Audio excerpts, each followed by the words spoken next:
Chapter 5. His Frontiers by Victor Hugo from the book Les Miserables. The gamin loves the city, he also loves solitude, since he has something of the sage in him. Urbis amator like Fuscus, ruris amator like Flaccus.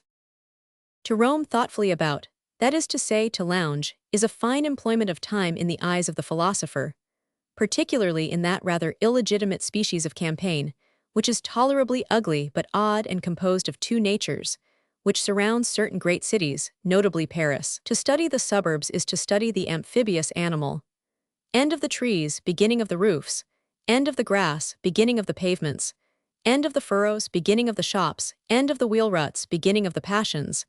End of the divine murmur, beginning of the human uproar, hence an extraordinary interest. Hence, in these not very attractive places, indelibly stamped by the passing stroller with the epithet melancholy, the apparently objectless promenades of the dreamer.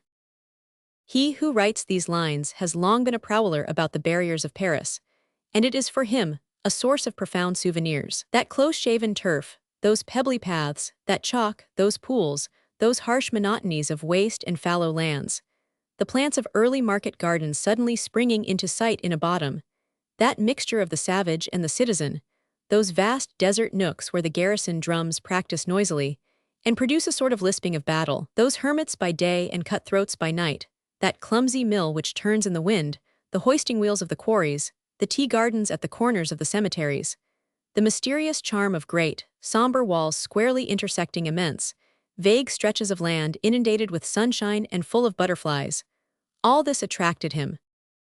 There is hardly anyone on earth who is not acquainted with those singular spots. The Glacière, the Canette, the hideous wall of Grenelle all speckled with balls, Montparnasse, the Fossoc sloops, Aubers on the bank of the Marne, Mont-Sauris, the Thomisoir, the Pierreplate de Chatelain, where there is an old, exhausted quarry which no longer serves any purpose except to raise mushrooms, and which is closed, on a level with the ground, by a trapdoor of rotten planks. The Campagna of Rome is one idea, the banlieue of Paris is another.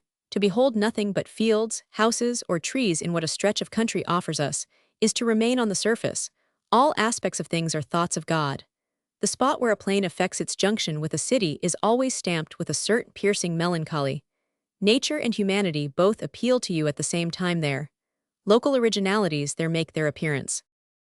Anyone who, like ourselves, has wandered about in these solitudes contiguous to our faubourgs, which may be designated as the limbos of Paris, has seen here and there, in the most desert spot, at the most unexpected moment, behind a meager hedge, or in the corner of a lugubrious wall, children grouped tumultuously, fetid, muddy, dusty, ragged, disheveled, playing hide-and-seek and crowned with cornflowers. All of them are little ones who have made their escape from poor families. The outer boulevard is their breathing space, the suburbs belong to them. There they are eternally playing truant. There they innocently sing their repertory of dirty songs. There they are, or rather, there they exist, far from every eye in the sweet light of May or June, kneeling round a hole in the ground, snapping marbles with their thumbs, quarreling over half-farthings, irresponsible, volatile, free and happy, and no sooner do they catch sight of you than recollect that they have an industry, and that they must earn their living, and they offer to sell you an old woolen stocking filled with cockchafers, or a bunch of lilacs.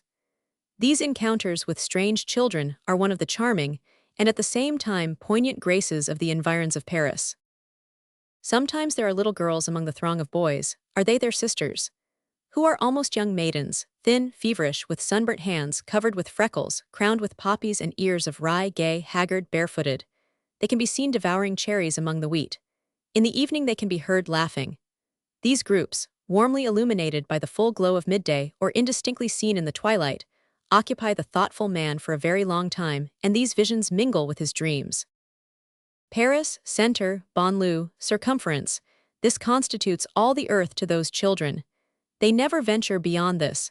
They can no more escape from the Parisian atmosphere than fish can escape from the water. For them, nothing exists 2 leagues beyond the barriers.